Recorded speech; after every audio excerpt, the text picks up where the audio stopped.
Hello, everybody. Hi.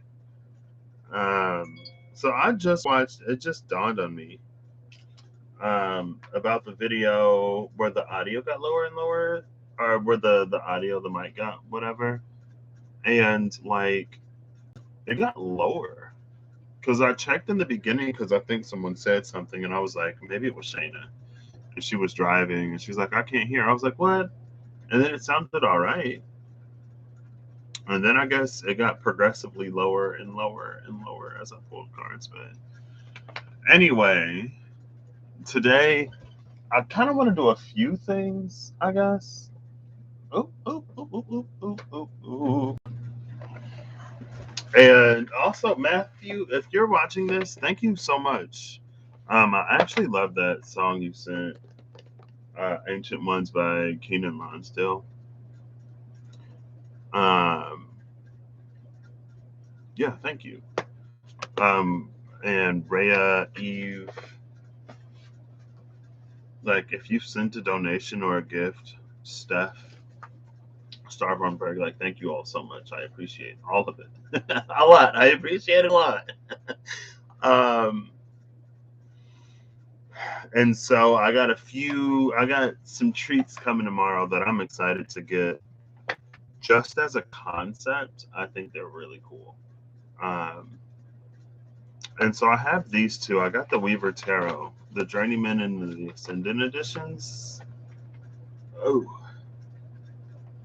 because I want to pull for like a Dark Knight and an Aksunade. And Aksunade is a thing.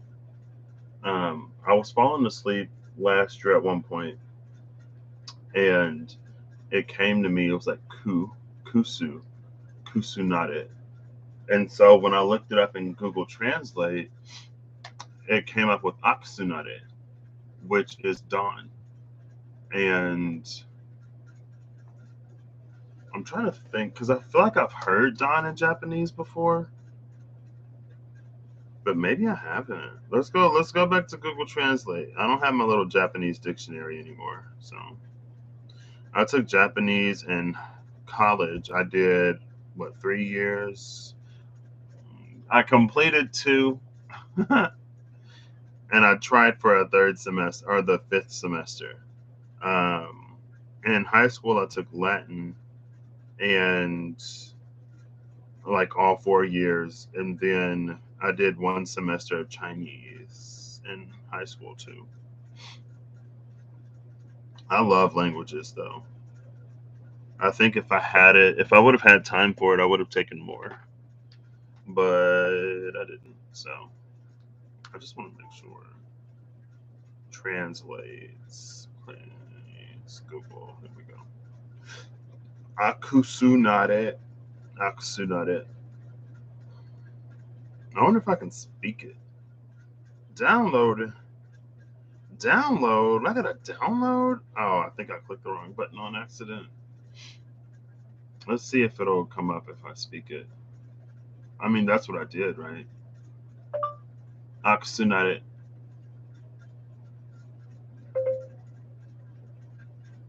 Not at.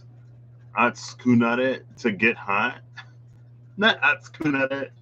Hey, Holly, how you doing today? Oh, you can't see it. I am not talking about to get hot. Hello? Atsu. Atsui is hot. And nare is to like become.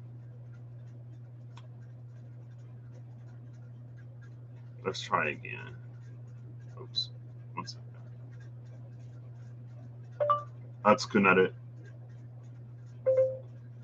I think I am saying ats. Akusu, not Atsuku. Atsukunaru. Now they got Atsukunaru become hot. Okay, come on. Akusunare. Akusunare. Girl. Okay, we're gonna type it. Siri. Google Translate playing games. Wow. Kusu. Nah. There we go. Aksunare.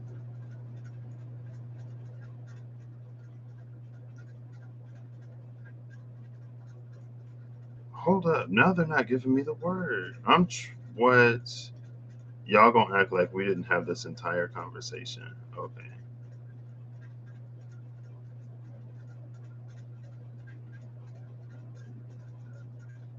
Yoake. Yoake. Breaking Dawn. Girl. Oh gosh. Hi guys. Okay, maybe it's all besides the point. Because I'm trying to do this and then like a YouTube thing popped up and I accidentally clicked it. It was on here. Aksunare. Anyway, maybe it's wrong, but Aksunare means dawn for me now. So the Aksunare, I called it the brilliant dawn or the blinding dawn because it's an area where the sun rises that the dark night used to be. And there have been so many,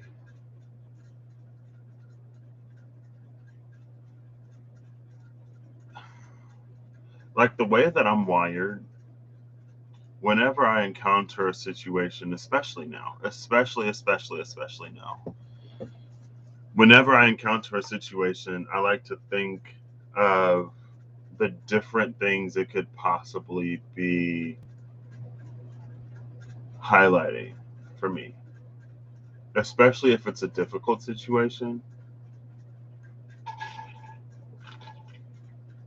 If it's like I don't understand like why I'm experiencing this, like, and so I found myself lately being pulled back to a certain space that I was like high key over.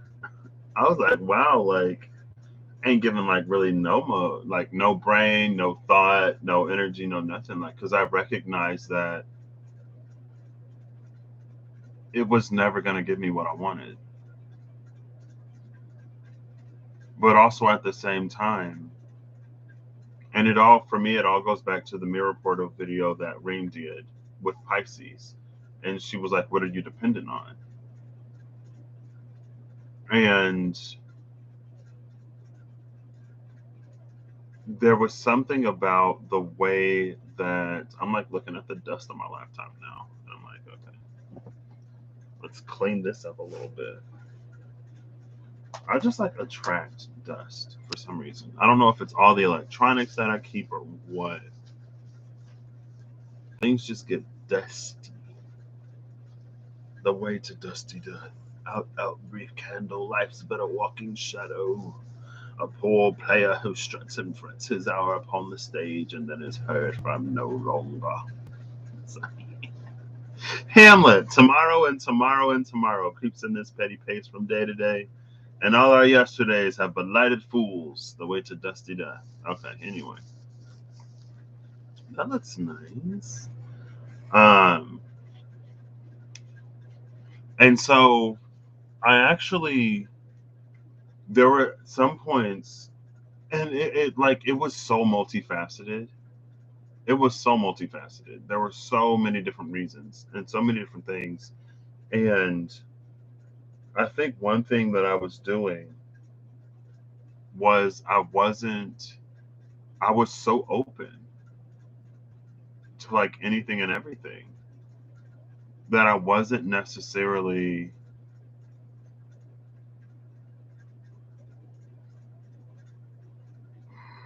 but for the time though, it was what it was.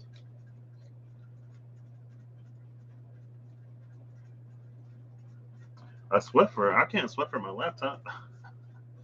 I just need some spray. Um, it was this energy of like there was something for me in my own life that I wasn't doing. There was something for me in my own path. It's like I was so open that I was allowing my path, and it's not even a matter of allowing because it's like it's a mini path thing. And then even like where I ended up isn't where I thought I would be going. I didn't at first like I didn't like it never even came across my mind. It never registered on the registry of the radar that was the sonar of my life to end up working at the company that I'm going to be working at. Or even in the industry that I'm going to be working in. Like my goal was pharmaceutical. And I was like, oh, I could go for food. But for me to be like in the industry that I'm going to be in, it just never occurred to me. And then as I'm looking into it, as I'm thinking about it, I'm like, okay, yeah, like yeah. Because at first I was like, I wanted to do something a little bit more impactful. And then I thought about it and I was like, well, there are impacts here, actually. I was like, okay, that's cool. And then I looked into the company and like I'm a techie at heart. Like my heart is electronic. It's not even organic. let me let me stop. I love technology. I love the feeling of progression. I love the feeling of movement. Um, I love the feeling of evolution, of change, and of growth. And I feel like it's really easy to see it in technology. Um, and I guess for me, since we're humans, we always got to put something in like dichotomies. Not that I necessarily feel like I have to, um, but it's like when it comes to the natural world, it feels not stagnant, but it does. That's why, like for me personally, like I don't want to be living outside in a tent foraging for berries or whatever in the forest because it's like you experience seasons in nature, but like what more is there? I think we can work in ways that preserve nature. We can work in ways that honor nature. I think there are. Hey, Kizzy Cat. Hey, Penelope. Hey, Eve. Oh wow, y'all just like all came in. Hey, what's up?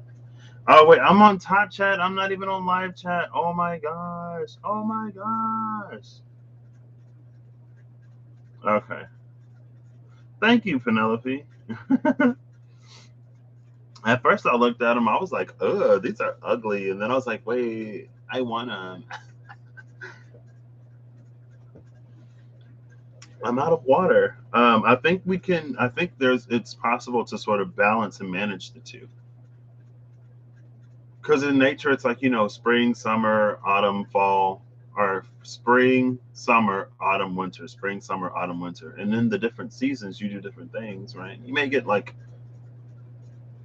I don't know, you plant something and then it grows, but I don't know. I like difference. I like difference and I like movement. It lights me up. And so when I looked into the company and like innovation was something that like they prioritize and again like technology, advances in technology, I'm just like, what? Oh my gosh. And so like I'm really excited. And so again, going back to that mirror portal reading,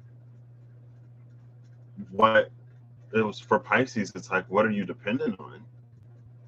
For me, I guess I had this idea like I really didn't want to stay here. I really didn't want to be where I am physically. And maybe it's because of that that I was so open to so many things.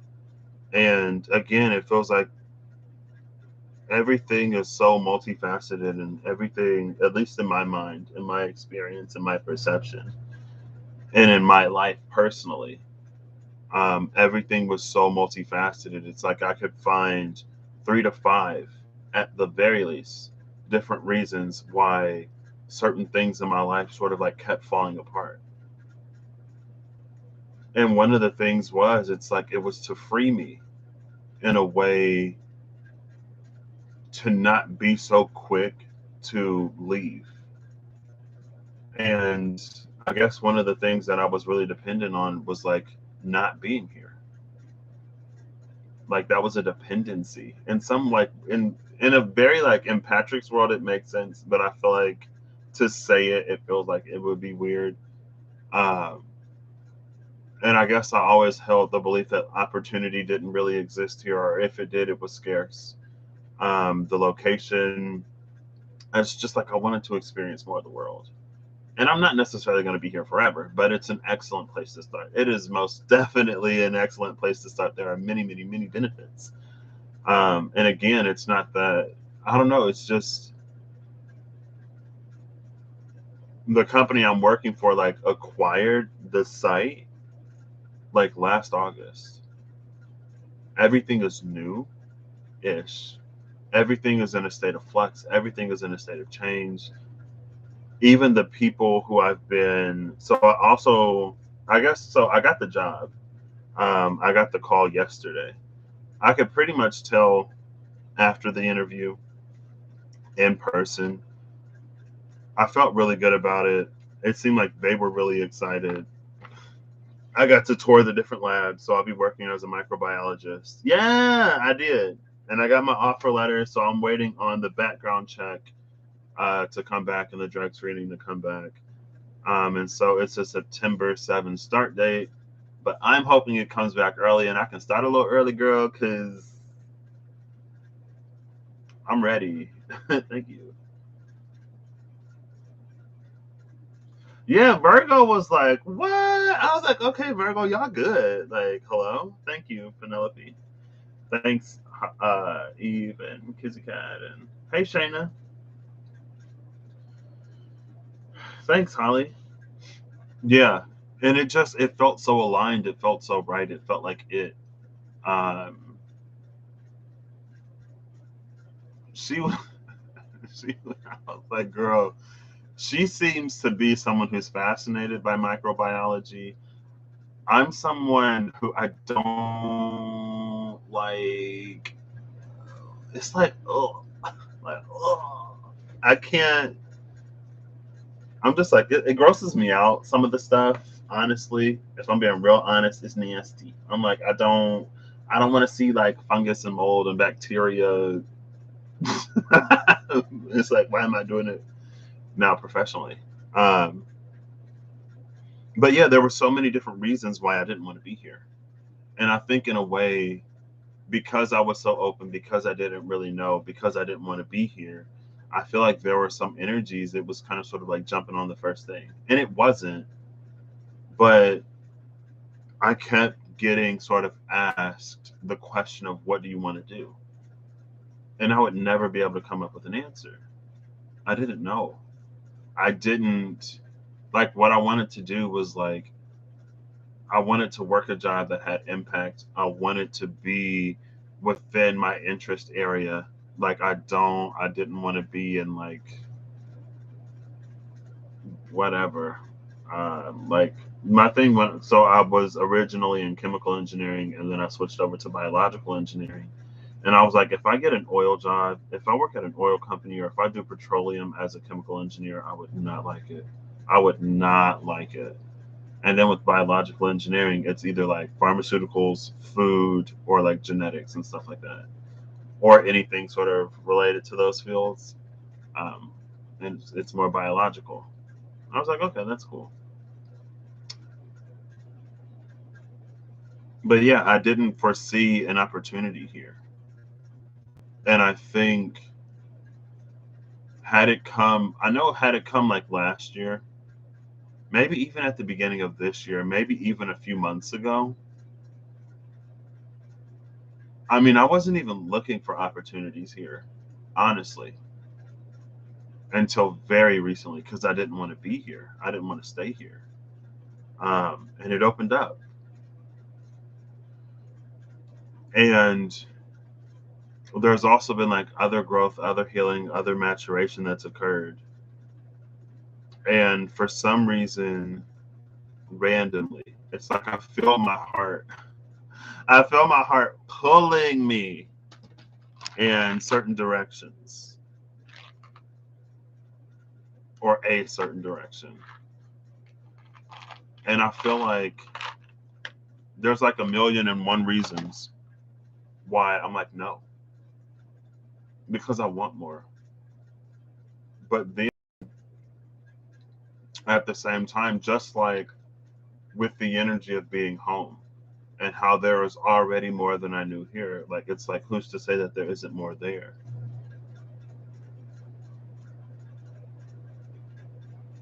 And I guess that's what I'm navigating right now. I'm not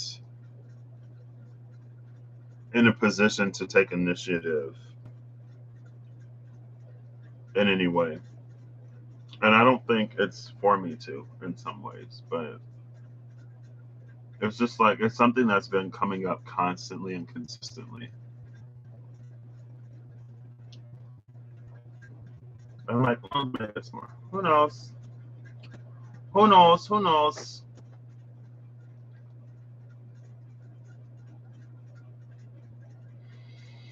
Whew. I've been a little tired though. I'm a biological engineer, Penelope, and I'll be working as a microbiologist. That's the general area you work in. Petrochemical doesn't feed the soul. Yeah, I was like, if I end up in it, I do not want it. I don't want it. And I feel like there were so many chemical engineers at Purdue. There were enough that went to work for like some kind of like petrochemical company. I'm just like, I don't want it. I don't want it. I don't want to do it. It would crush me. Maybe not, but you don't always get what you want. But when you try, sometimes you just might find you get what you need.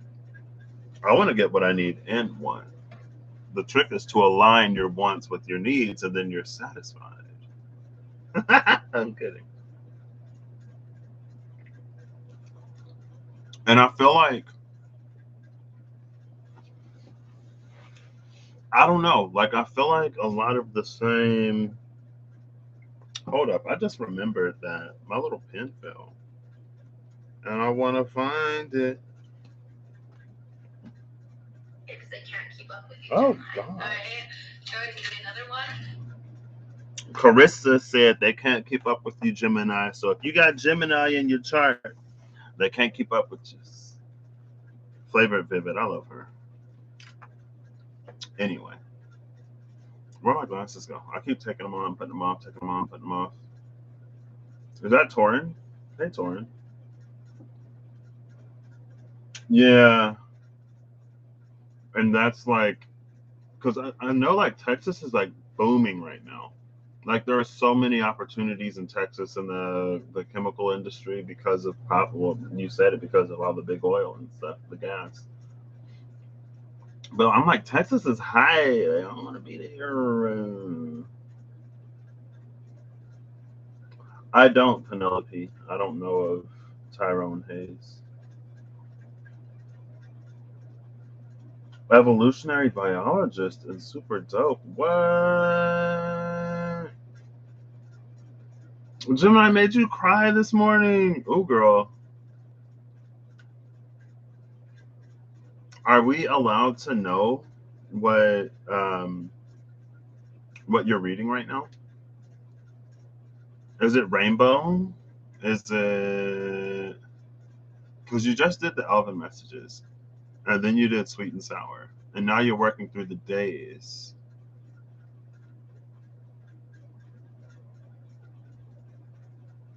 I'm trying to think of the other ones. I know you did In the Dark. You did it In the Dark series. Oh, you're doing past, present, future. Okay, you've gotcha.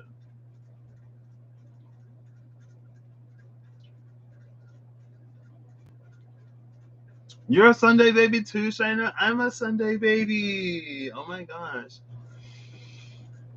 But yeah, it was interesting because it's like every time I pop up, every time. Thank you, Eve. What? That's cool. I didn't have to approve the message.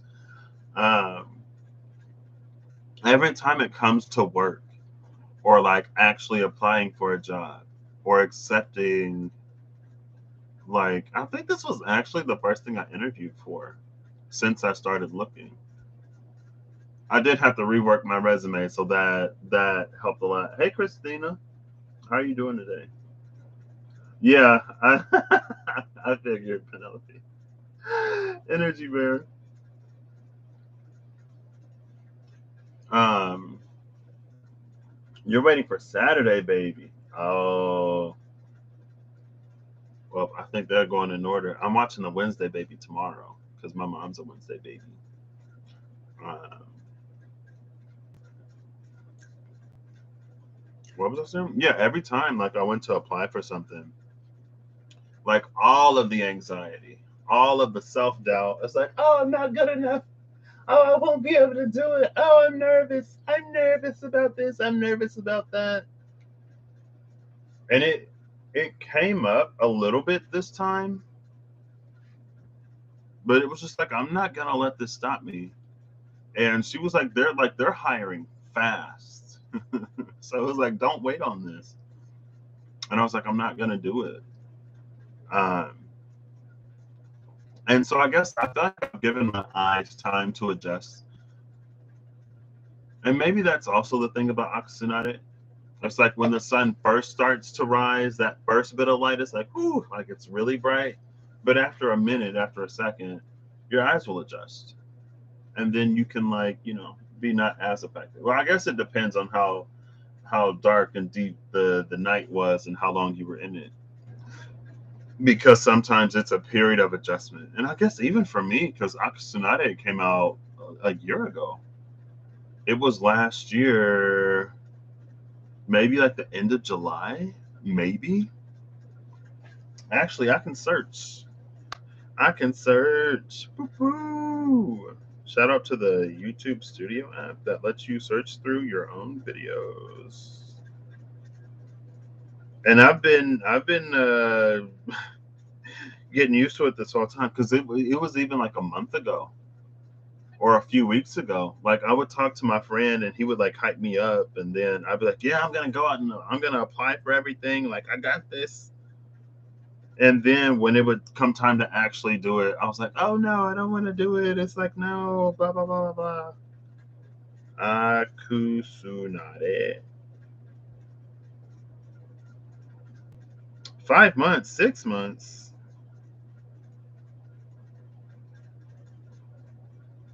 129. I feel like Akasunare came out before then. Let me check my dream app. Hold up, wait. Let me check my notes. Let me check my notes. So 8, 9, 20. Yeah.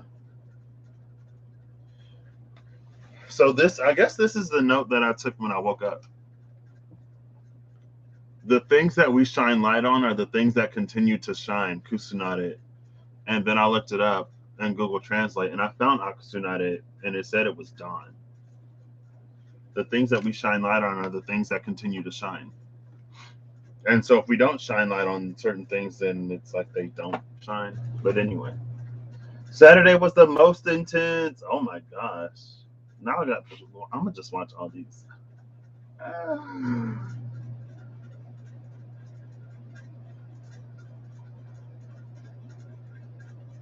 Am I right? I'm like, I don't know if I would be ready.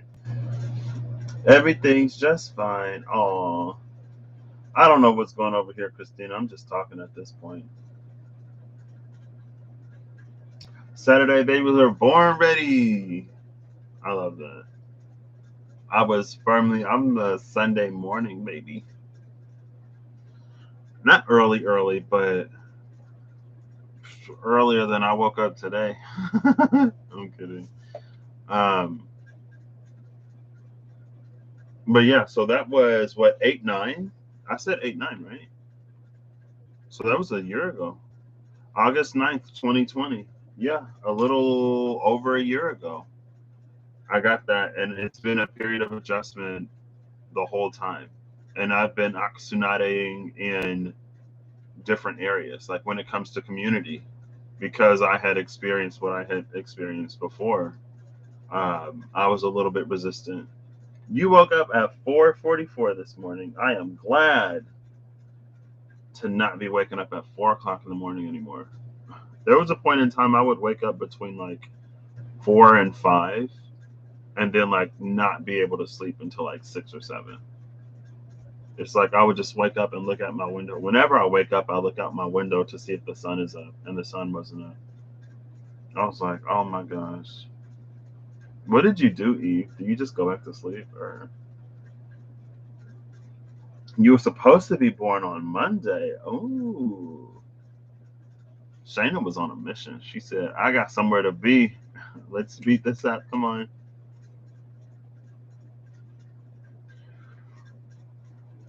Excuse me. Maybe you like that moon placement of Sunday night just a little bit more than Monday. And so, yeah, that's why I'm going to be doing, like, I don't know. I wanted to talk about that a little bit before. And I was already having a feeling, I think I've talked about it within the past few days. Aksunare. And yeah, I've been aksunating when it comes to learning how to receive, when it comes to work, when it comes to community. And it's just like in its most basic sort of terms, it's just giving yourself the opportunity to experience something better than what you did before. And I remember it was a TED talk with Dr. Trillian something, I don't remember her last name. But she was talking about when we have a negative experience with something, sometimes we can use that one or those two or those few negative experiences to keep ourselves from ever entering that arena again. And so we never give ourselves the opportunity to experience anything better or more positive. Um, and that's what, when it, depending on the severity of the experience, right? It's how light sensitive will be. And it's funny because I think Capricorn got vein condyled, and it was a photic response because there was an energy at first came in. It's like when a plant will turn towards the light, but it felt like for some reason, in some capacity, Capricorn was like turning away from the light. Or doing both, right? We do both. It's not universal. We do different things in different areas of our lives depending on our comfortabilities and our resistances. Um, but you got a nice view of the moon. Hey, you made coffee at 4 in the morning. So wait, are you still awake? Are you still awake, Eve? Did you not go back to sleep? I guess I never thought of that. Well, that's because it's like, what would I do?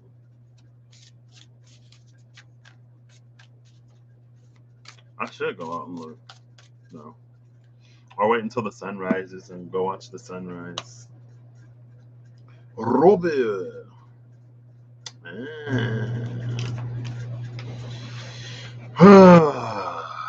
So, boop, boop, boop, bam. I'm actually going to be using this for the Dark Knight, and I'm going to use this for the Aksunare. I want 3, 2, 1, and then 1, 2, 3. So this goes on this side. Ooh, I'm starting to go low. Or because, I don't know. You wake up earlier on weekends than weekdays. That is backwards. Well, I guess if you wake up earlier on the weekend, then it feels like you're sleeping in on the weekday. And it makes your days not as sucky when you have to work. Is that how that works? So you feel like you're sleeping in on the weekdays before you go to work? I could see how that would be beneficial. I could see how that would be beneficial. So I'm like, the weekend is for sleeping in. But if you could sleep in 5 days rather than 2 days, maybe I'll do that. Let's adjust the body's circadian rhythm. Well, I guess work does that anyway. So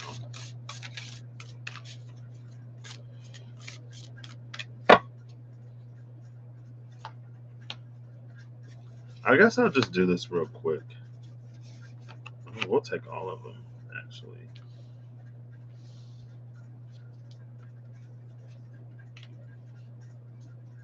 I'll take you. Why not? I don't want the bottom here.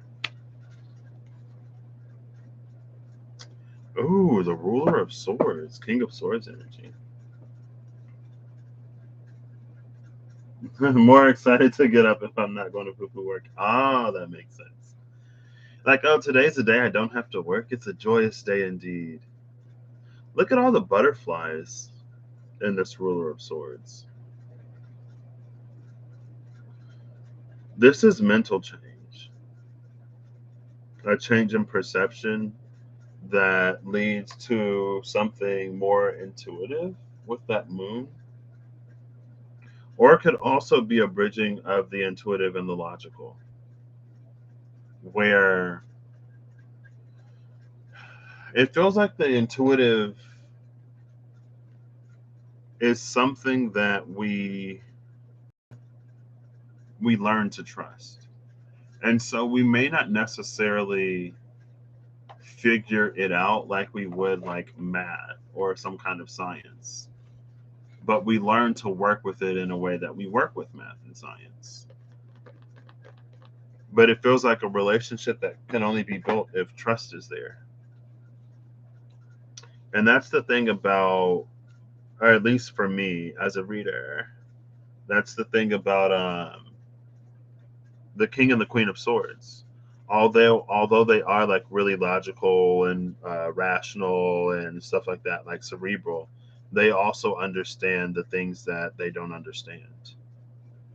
And I feel like a lot of times when we think of a swordsy energy, it's like, well, if it can't explain it, then it doesn't believe in it. It invalidates it. But the King and the Queen of Swords know that, okay, that's valid, that's true, that's facts. We can't explain it, but just because we can't explain it doesn't mean it's not true. And it doesn't mean it's not real. And I feel like when we start to encounter that, that's when we can have that's when we can lose resonance, I guess, with the natural, rather than building upon it and integrating it into our practice or being in some way.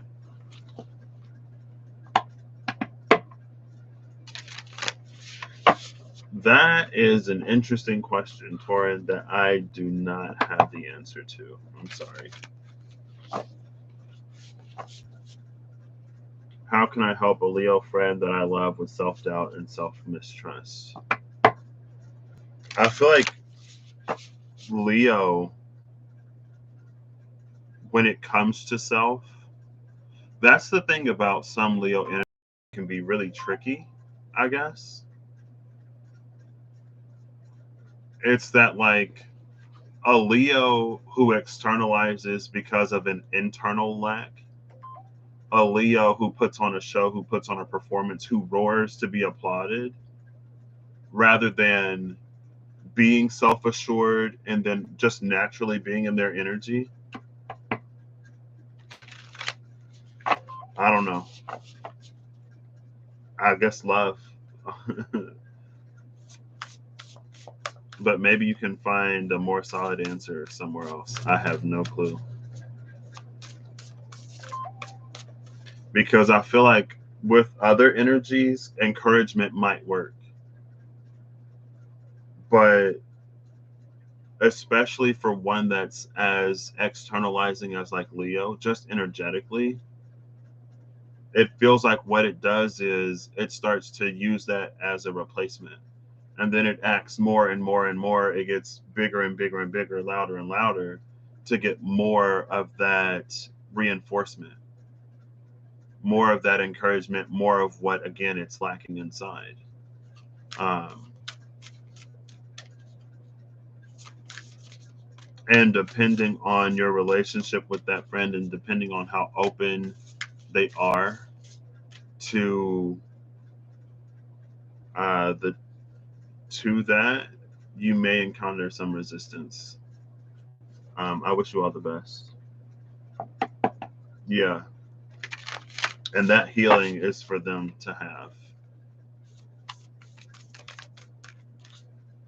Hold it. That was the ream noise.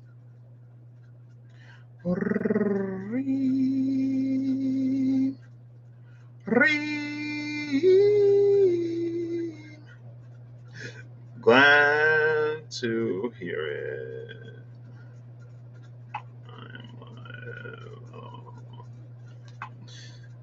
And tired-ish. I'm glad, like, part of me is like, I'm ready to start immediately. Oh, also, I registered for classes, so I'm going to be taking online classes. I forgot about that. They start Monday, so I'll have some time to get into the class flow before the workflow, which is nice. I'm kind of a do everything at once kind of person, partially because when I have a lot on my plate, it makes it harder for me to procrastinate. Also, partially because there's a lot of stuff I want to do, so I'm going to do it.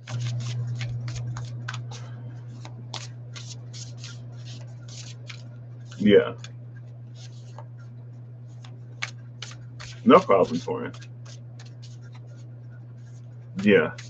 And I feel like it would be different if, like, the Leo was already, like, self-assured, but needed help to, like, get that opportunity to show who they are.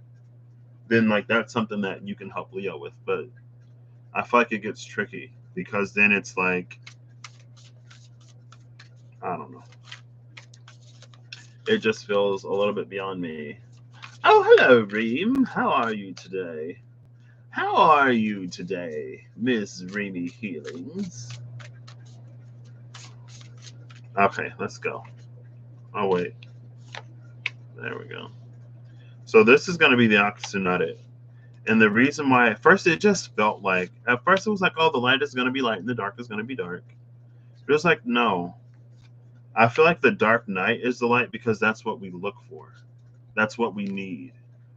And the Aksunare is dark because it's what we no longer fear. And it's because we no longer fear the dark, because we no longer keep ourselves from stepping into the very things that lead us to all that we wish for, all that we truly want, that we then get it. Bottom of the deck is the pillar. The pillar is Empress energy in this deck. And you see all the cycles of the moon. Shout out to Ericsonia. Remember that you are whole and beautiful in all of your phases, just like the moon. With the star above it. I love this camera. Yes, autofocus. Thank you again. Thank y'all again for this. Y'all so nice to me. Who was at the bottom of the deck on the other side? So on the Dark Knight side, it's the Ruler of Swords. Yeah. Okay, maybe I should keep these out. On the Dark Knight side, it's the Ruler of Swords. And that's, again, it's about internal transformation on, and it's not even a mental level. Like, it's not just a mental level. Because in some points, in some ways, it's like what you believe you allow, and what you disbelieve you disallow. And so I think also with some Dark Knight energies, when we wish for things that we can't allow, and when we align to things that we have so much resistance to, it puts us in this energy where we're like continuously butting our head against the wall trying to break through. And like once you break through into it, that's when you come into the Aksunare. Now you allow light to enter this space rather than looking for the light in other spaces. Because it's like, it's almost this energy that's like, when you're so busy focused on looking for the light and avoiding the dark, avoiding the hurt, avoiding pain, it feels like you keep going for setting suns. It's like there's a little bit of light there, but you catch it just as the sun is setting. But with the Aksunare, you catch it just as the sun is rising, right? Because it's the dawn. One side is the Empress, the other side is the King of Swords. Let's start with the wands. So over here, it's the Nine of Wands with the Dark Knight. Actually, I'm going to start from the bottom. The Nine of Wands is, again, it's that energy of not wanting to go through something, not wanting to release something, not wanting to experience something. And sometimes we do this human thing where for all of our not wanting something, we actually cause for it to happen. We become the thing that brings it into being. And that over here is the ruler of cups, the ace of cups, and the six of swords. With the ruler of cups, the ace of cups, and the six of swords, there's a self-assuredness here. And I love, because like this is scorpionic energy, right? And we're talking about Scorpio had an interesting reading. Anyway, we're talking about sort of being comfortable. It's not being comfortable in the dark. It's not being so averse to the dark that we don't go down the corridor to get where we need to go, in a way.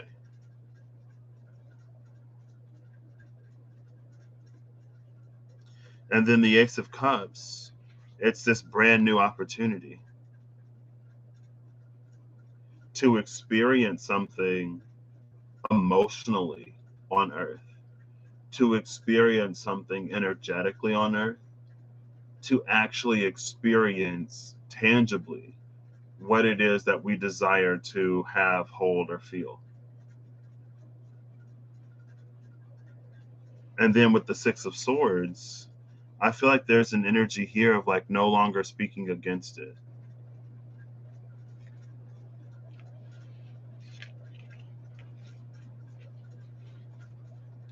And I feel like sometimes there's this thing that we do where we temper our expectations, right? It's like, oh, I'm trying to get this, but I know I'm not gonna get it. So, but I'm gonna try. And like you want it. It's like if you want it, say that you want it. Like personally for me, see you later, Holly. Personally for me, and like that's something that again it just came up for me. If you want something, want it.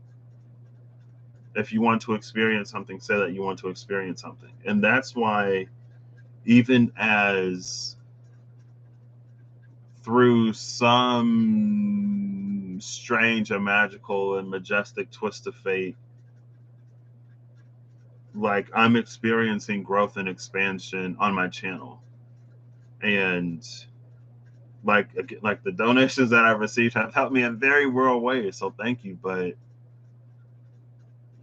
I want to have such a rich experience here personally that I don't want to do this full time.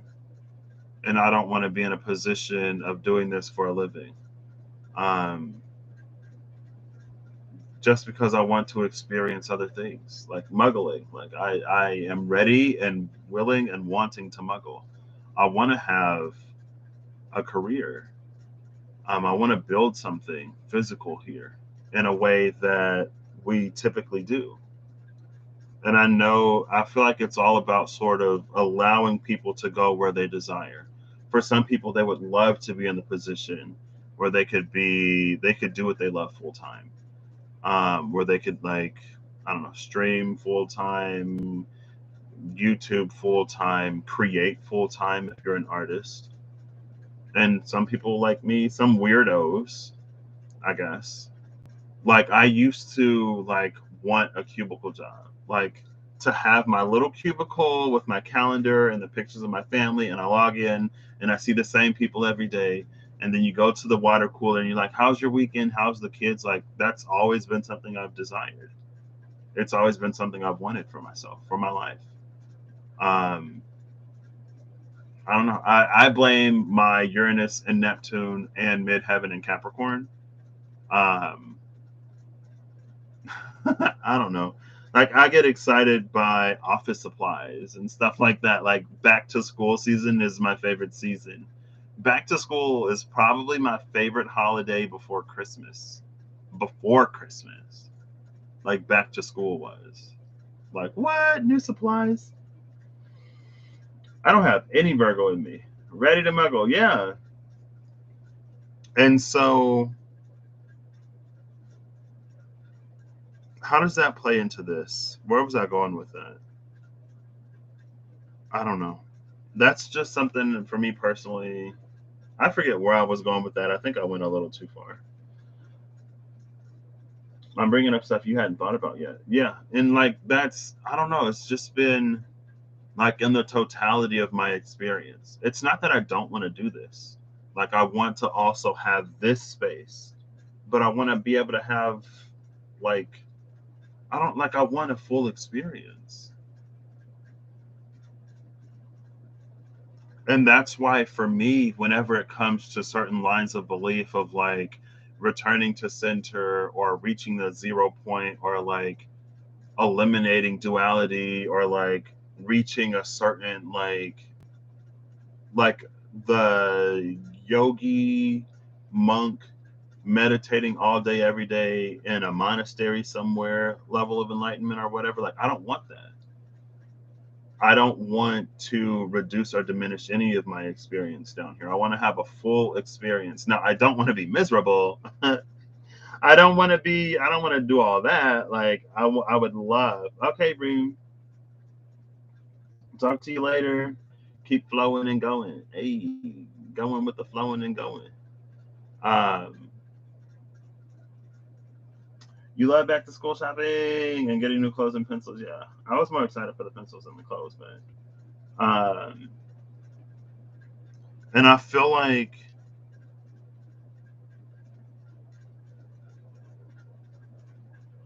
this is so multi-layered because I feel like there's also this thing when it comes to, and this is something I was thinking about earlier too.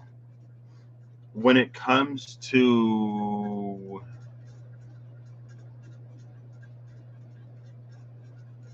certain magics is the easiest way to put it. It feels the most encompassing. Um, I personally think that like a healthy shadow relationship is so important whenever you start manifesting or magicking anything. I feel like it's really important for us to know ourselves. And it's like it's almost going back to the thing with the Leo friend, with the self mistrust and stuff like that. It's like it becomes this thing where we form unhealthy relationships. Or if we don't know ourselves and accept ourselves fully, we get consumed by it.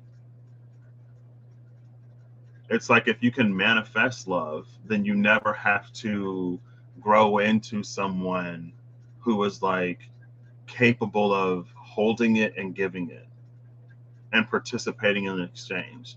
If you can manifest money, you never like develop and hone a skill. It's like it's this very, it feels like a very, it feels empty. It lacks substance.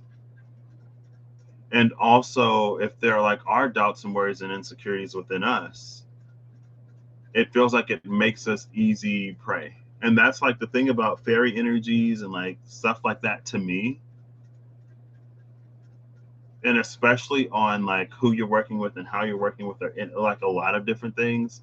If there's anything within you that is at deficit, and even when it comes to other people, right? If there's a certain insecurity that you have that you're not sort of working through that continues to really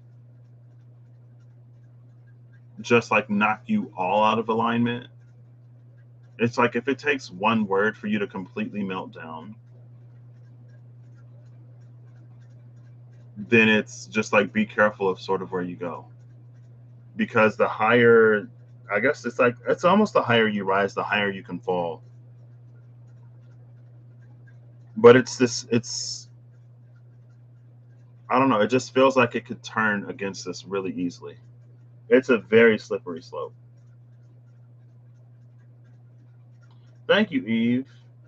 And I may go into the corporate world and then after a week or a year or a few years, I may decide I don't want it anymore. And I have the right to change my mind. Uh, I have the right to do that.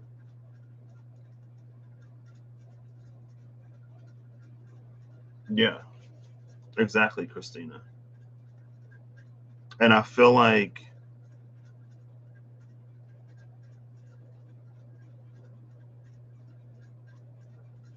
with the Nine of Wands on the other side,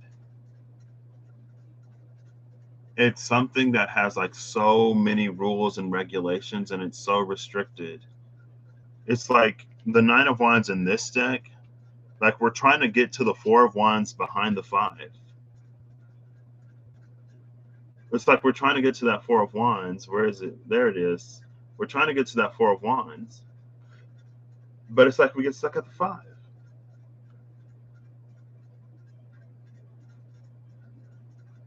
And it's like this crystally thing up here. Crystals in this deck are like, yeah, a crystal is a crystal. It's an earthen element. And there's like lots of crystals. Oh, it's a key. I never saw the key. But it feels like it promises things that it doesn't fully deliver. And it feels like in some ways it promises things that it can't deliver. It promises things that it is not for it to deliver. How is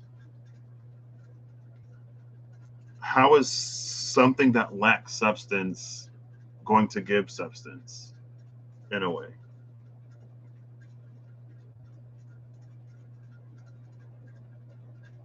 Yeah. It took me, I mean, like, my life isn't necessarily the longest or hasn't been, but it's like very recently that I'm just like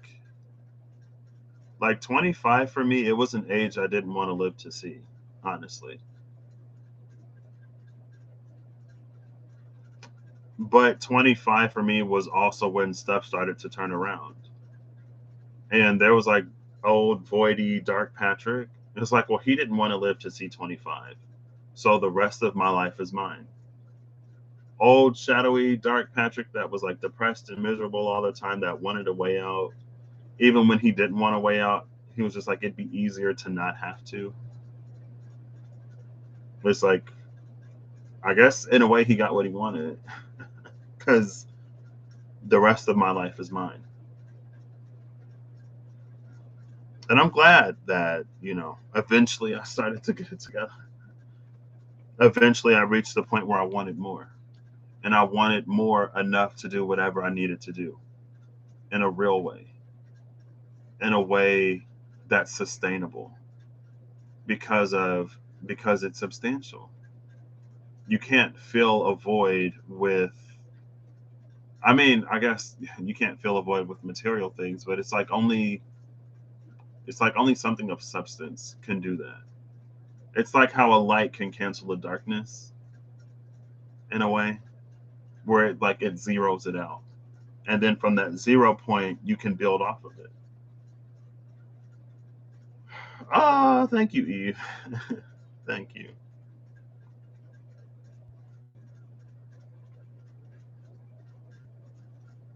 And I feel like this Six of Swords, it's like it's all talk down here with the bottom jaw. It was all talk.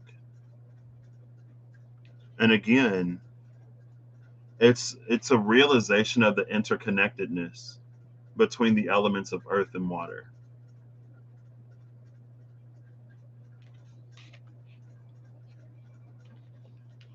Where am I going with this? It's fine.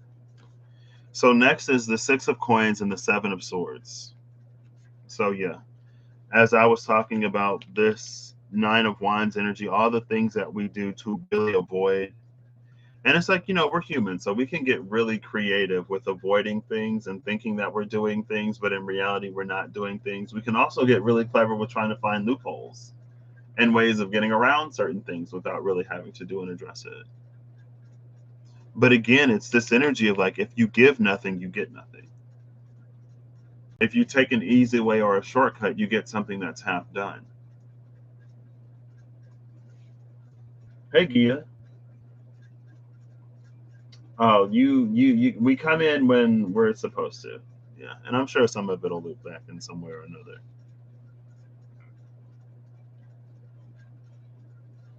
And that's the thing about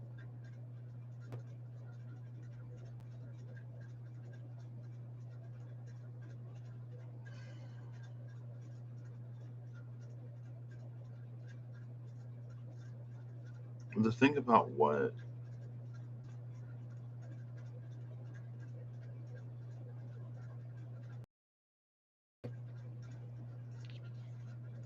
Is this? It's two. Ah, the shortcut. Yeah, that's exactly what I said, right? If you don't give anything, you don't get anything. If you take a shortcut, there's less substance. Because we see, like, again, here's the four wands. You see the four wands we're trying to get to by focusing on the light and avoiding the darkness. With the seven of swords, you see only two wands, but seven swords. It's not going to go anywhere. And I feel like that's how, and again, it's my personal belief and experience. That's how the divine works.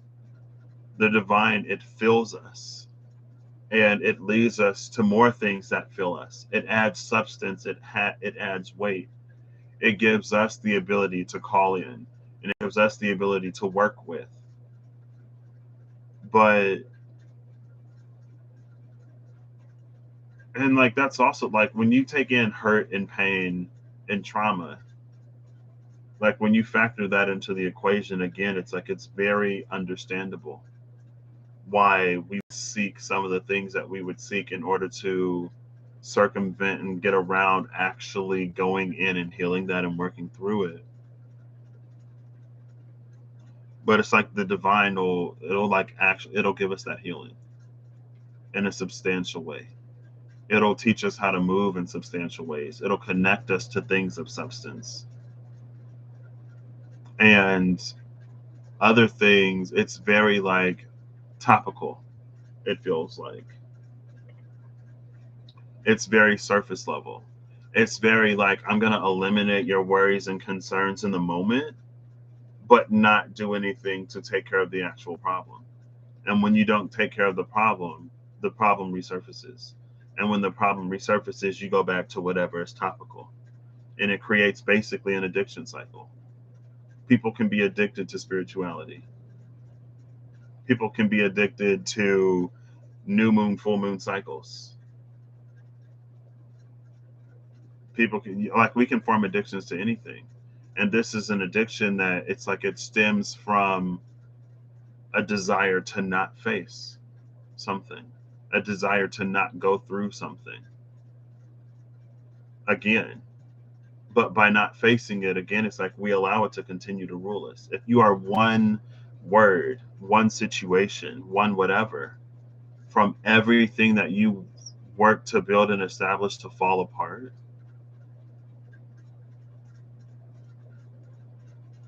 I feel like that's where we encounter things where we feel like it's really unfair.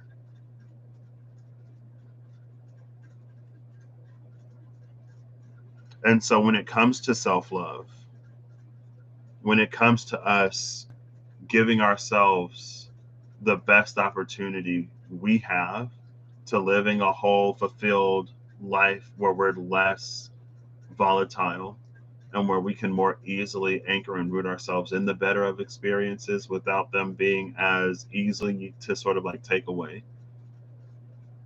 We do that. We do those things. Um, because again, it's like when we don't, they remain just as easy to take as ever. Sometimes we just get a little bit further than other times.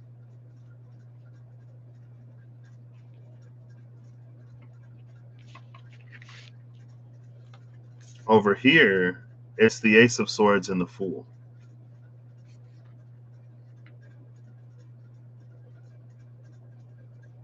And what's interesting is like in the Ace of Swords, you see that like we have two different crescent moons. One is waxing, one is waning.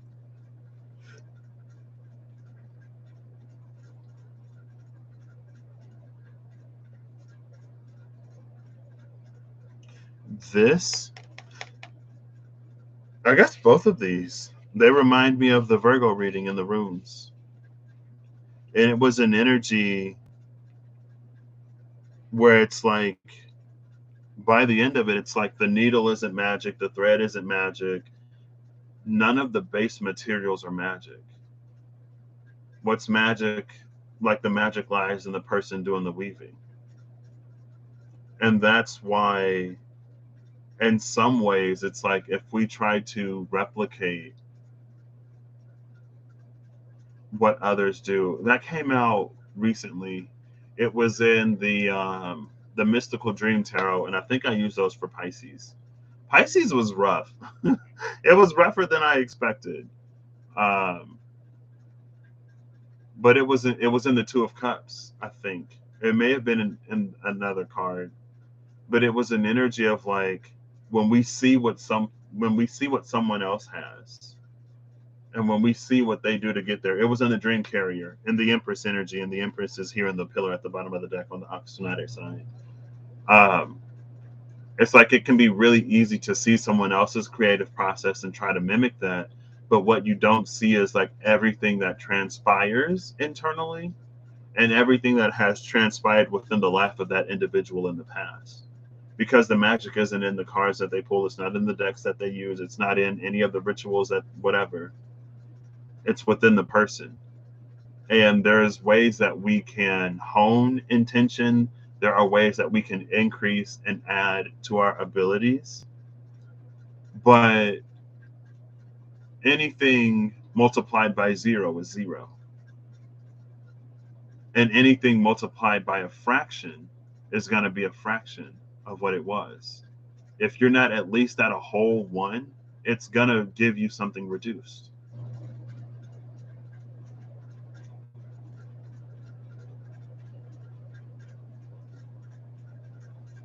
And with this energy,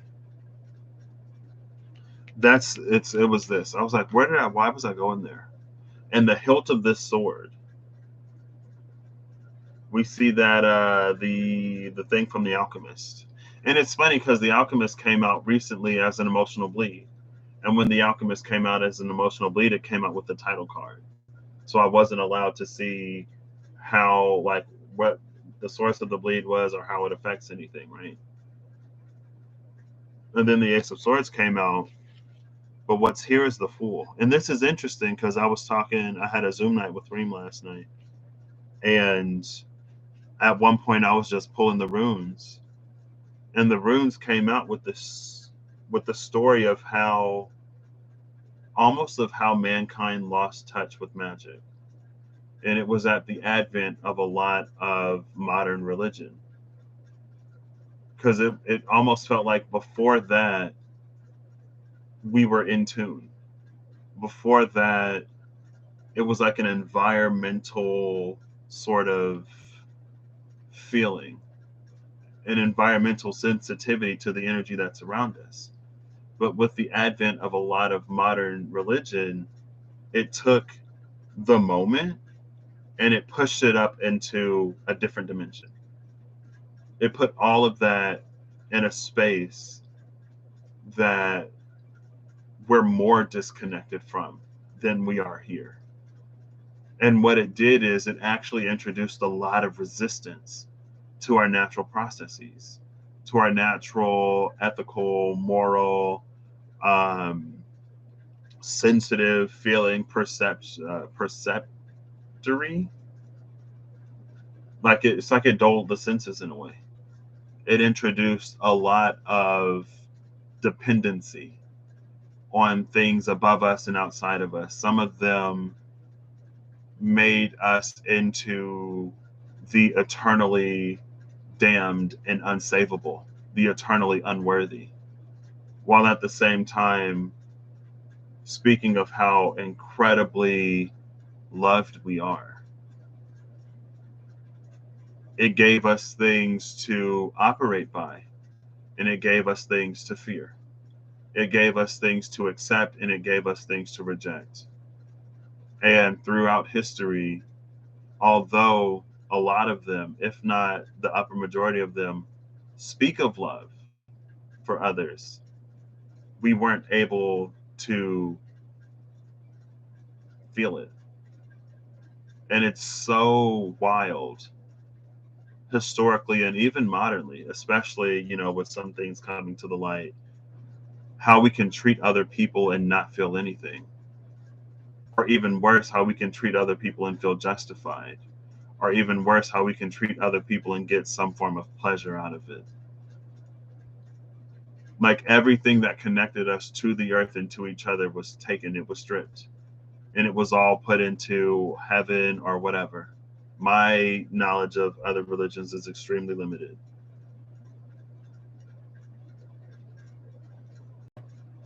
It made it all inaccessible.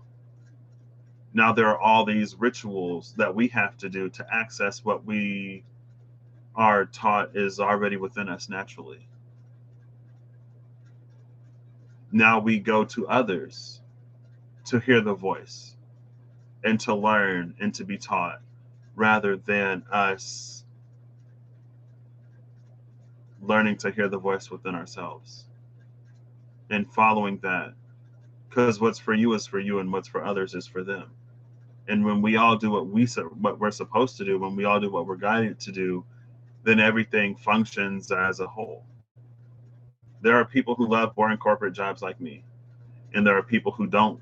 There are people who work professionally, but they love the randomness and chaos of like starting something up, of doing something new. There are people who love consistency. There are people who love not having to do any of that. There are people who love creativity. And so you get your artists, you get your musicians, you get everybody that you need to make the world work and function. We have. But it's when we try to interject something on top of that that things start to fall apart. Now we have to, as humans, come up with ways to sustain everything. And it's not to say that certain bodies can't come into like sort of higher functions, because I believe they can. Like there are things that I don't want to have to worry about. And there are people who would love to worry about some of the things that I don't want to have to worry about. And there are people who would love to do that and also hold the best interest and intention for me and for everybody. It doesn't have to be what it's been. And I think with the Ace of Swords and the Fool, it's this understanding of how limited our knowledge actually is. And again, it takes me back to the King of Swords and the Queen. It takes me back to the Court of Swords in their highest, when they can accept and integrate the things that they don't understand, when they can not have the need to know and to be guided. And it's different than like a sheeple not needing to know, because it's led, it's guided, it follows divine orchestration. It it's the natural functioning of things. And we view the world as naturally chaotic. It's so interesting. We view our own history on planet Earth, and some of us would think that if we interact with anything outside of us, outside of Earth, then we would experience the same annihilation and colonization that so many on our own planet have experienced because of those who came and went to other lands. We think that because nature and physics interacts the way that it does here under these conditions, that it must be so everywhere. We think that because things age the way that they age now, that they have always aged that way. And then we're constantly discovering how wrong we are. And it's not bad, because we have to have some kind of knowledge or knowing or understanding somewhere. But it's to also know that our knowing is limited, and to allow for that to be expanded. And in that natural expansion, we grow, we learn, we evolve, we change, we become more and more and more, rather than stagnating, keeping ourselves stuck to certain beliefs and never allowing ourselves to experience anymore, never allowing the world to become anymore. People have fixed ideas of humanity in the direction of this planet. And so they don't allow themselves to experience a greater, grander, kinder, gentler, more evolving collective. And it is something to sort of balance and manage at the same time. Hey, Sherry.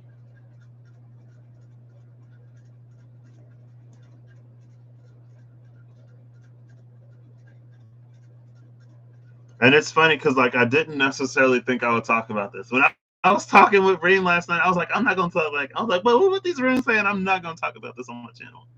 But then I was like, okay, Patrick, like if it came out though, you would.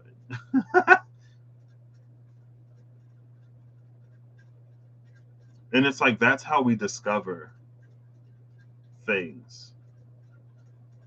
And it's funny because again, like that's why the brilliant dawn is the darker cards and the dark night is the lighter ones. Because we don't get to experience new until we're comfortable experiencing new. We don't get to experience a change until we're welcoming of change.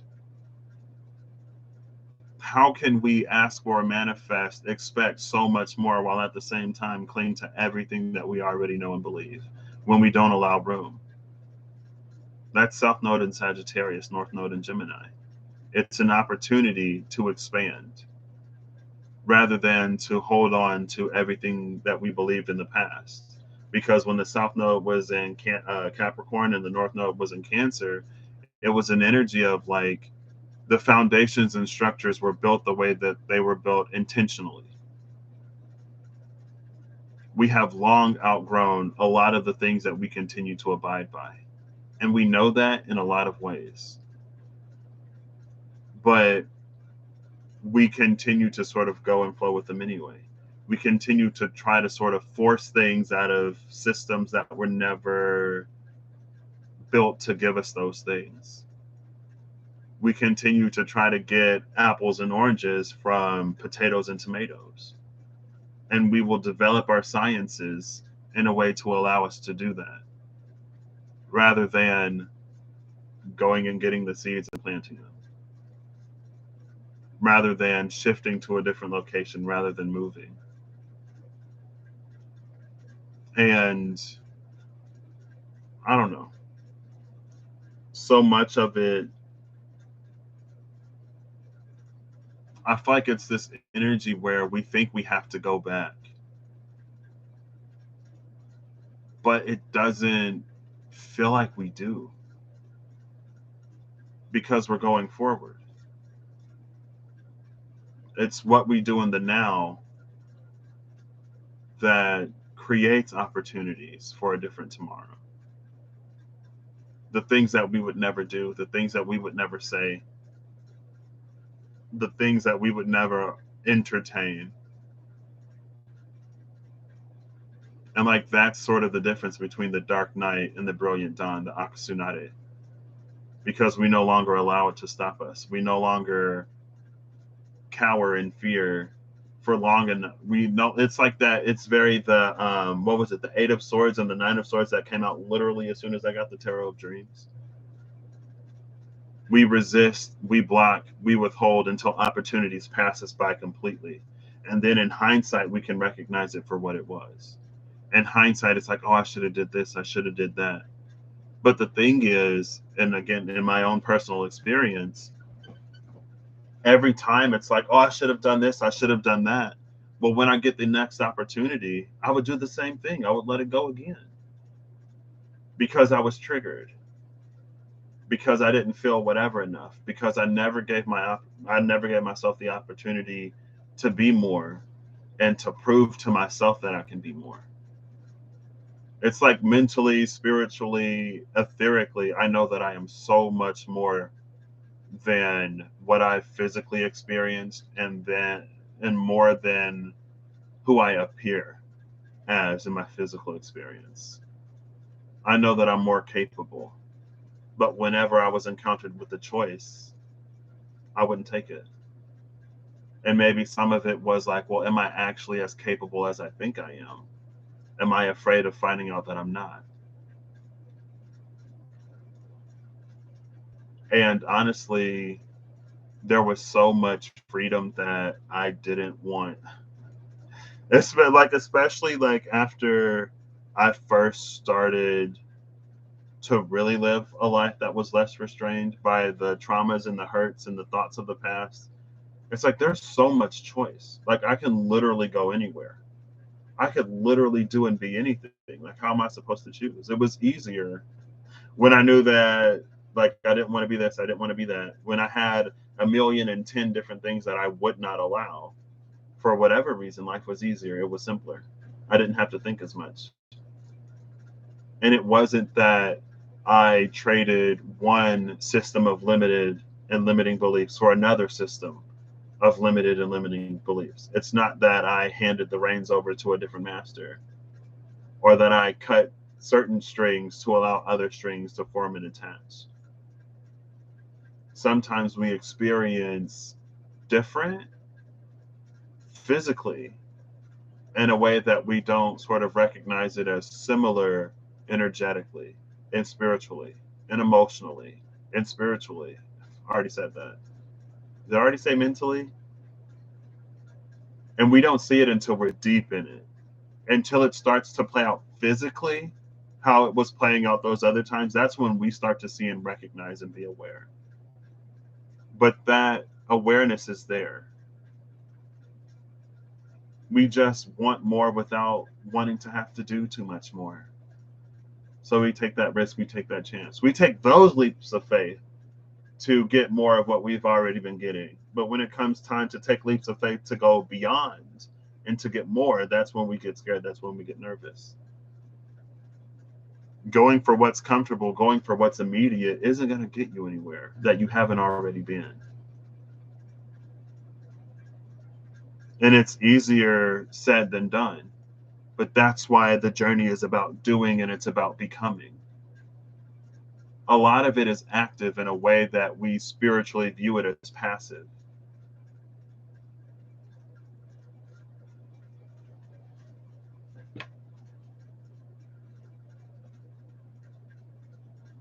The restraints are very comforting. Yeah. The restraints are extremely comforting. That's why I lived the life I lived for so long. I was absolutely miserable. Like, and when I fell into depression, it lasted for weeks, if not months. And that's why, like, every spring I would have a crap semester. I would like fail most of my classes. And then in the fall, I would do a lot better. In the fall, I would recover. In the spring, I would fall apart.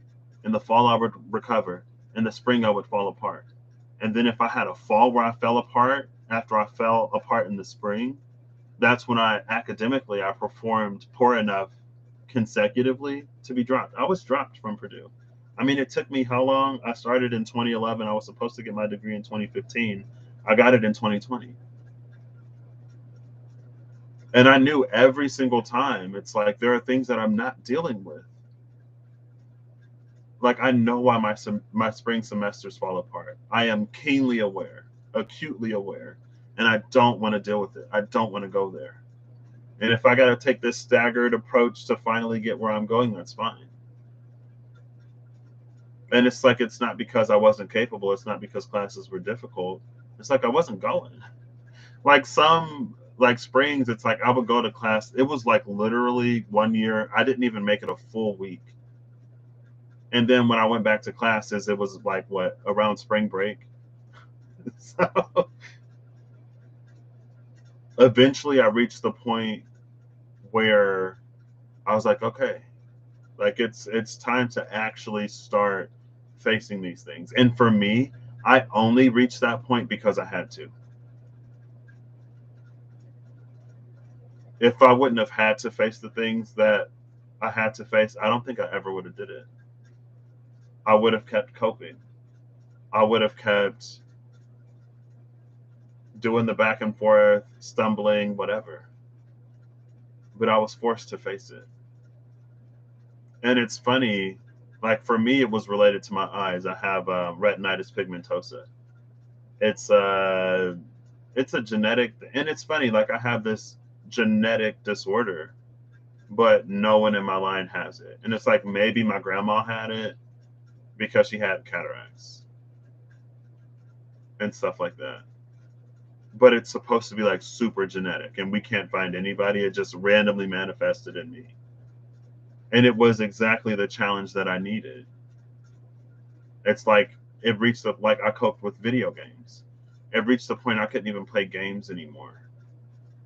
And it's like the one thing I sort of had as an escape I can't even use anymore.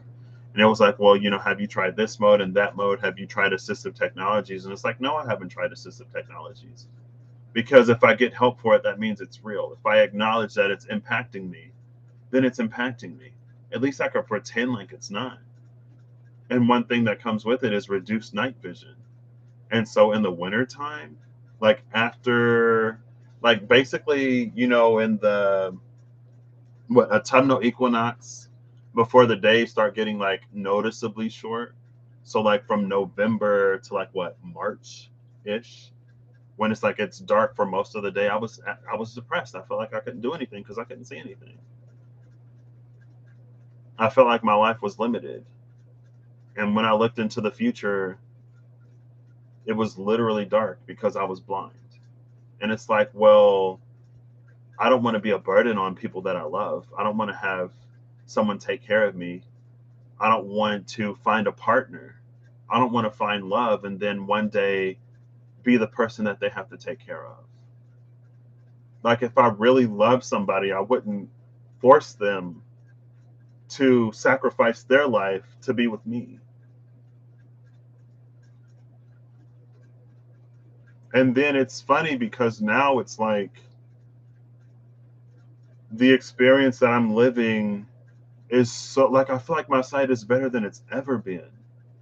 Like I got my video games back and I got my anime back, and that's why I was like, I was going video game anime crazy.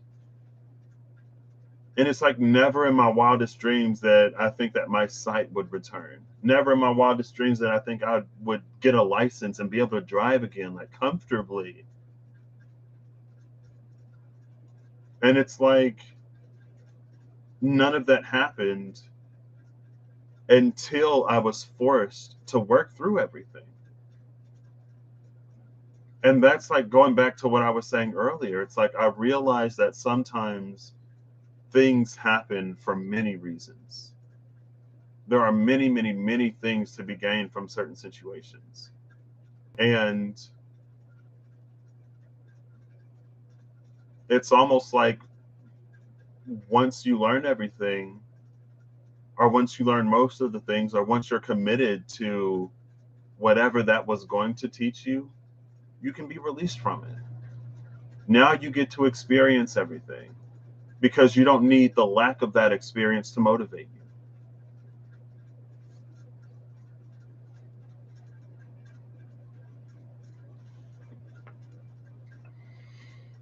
Oh,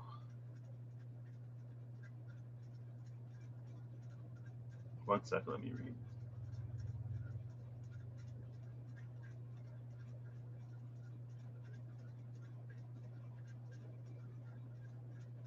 You went through a 10-year depression your entire 20s. Oh my gosh.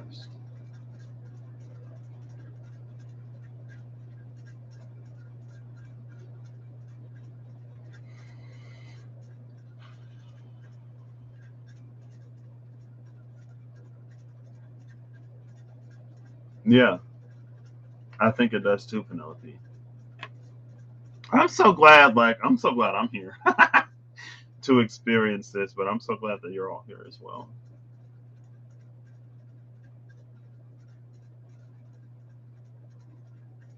Mm, I'm so sorry to hear that, Gia. I know it's rough. And I would have people who would be like, "Oh, like you wouldn't be given any challenge that like you can't overcome. Like look at this person and look at that person, like they're still living a life, they're still doing this." And it's like, "Okay, like good for them, but I don't want to have to like I don't want that to be my experience." So I wasn't in a position at all. I wasn't ready at all. I didn't really, like I said, I didn't really want to be free of the things that I wanted to be free of because I couldn't even face them. I didn't even want to have to think about them. And I understand that sometimes that's where we are as people. And that's why we need to allow people the time and the space to come to their own decisions about certain things. And I think sometimes, and I know Amanda said it, I think Amanda said it a few times actually on Umkar messages. It's like when we love someone and when we care for someone, we want them to have the best experience that they can have. And we want them to be non self defeatist and non self sabotaging. We want them to be self loving. We want them to have a healthy sense of self worth. But it's like if you try to force any of that on someone before they're really ready to hold it for themselves, it's like it slips right through their fingers. It has to be something that they themselves are wanting and ready to have hold and experience. And sometimes, some people will get better for a little bit because things will go better. And then they'll relapse. Or they'll go back to this or they'll go back to that. And it's like we have to allow people their time. And as someone who loves someone,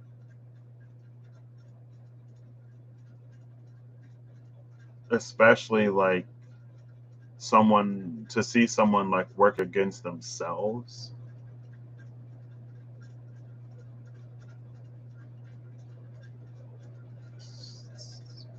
I mean, it's not, we can't do anything. That's to the divine, and and it's them, and between them and the divine and whoever.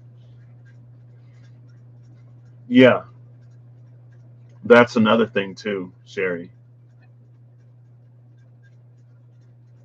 And I think like that's one thing that the perspective of my experience allows for me, I guess, is to not take things personally. And it's funny because I feel like in some ways, in some situations, I've experienced both sides. At first, I was like the person who like knew what was sort of off, knew what was wrong, that wanted better, but that didn't really want to do anything different, didn't really want to be better. And it's interesting because it's like I wanted to be better, but I didn't want to be better enough to start doing the things that I knew I needed to do or to face the things that I knew I needed to face. I didn't want better enough to reach a point where I didn't allow for that which I didn't want to have to think about to completely dominate my life. Like my trajectory, and like it's one thing to talk about it. Like I no longer wish that my life were something that it's not. But it's like my trajectory could have been so different if I would have actually taken the opportunities that I worked so hard for. I could have been physically, I could have been like financially, monetarily, like career wise, I could have been a lot further. But emotionally, mentally, spiritually, I would have been so much further behind. And maybe I wouldn't, because who knows? Who's to say that things wouldn't have eventually ended up working out? It doesn't really matter. And I guess I like my path. Again, like I'm a weirdo.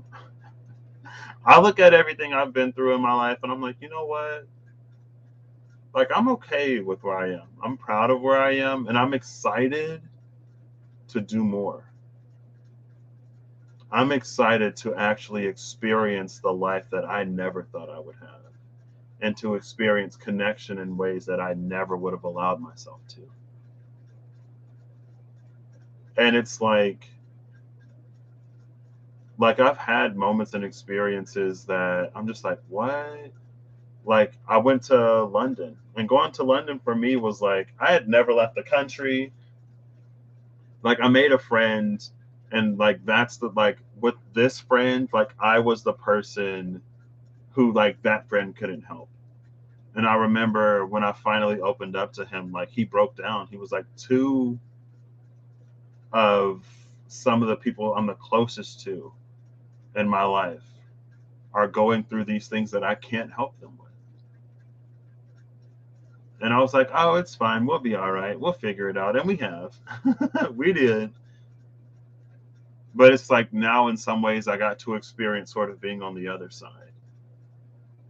And I guess that's why I'm glad I can realize how fortunate I was to have so many people in my life who were loving and encouraging and supportive, but more than anything, patient and understanding and compassionate. Because now I can do the same for others.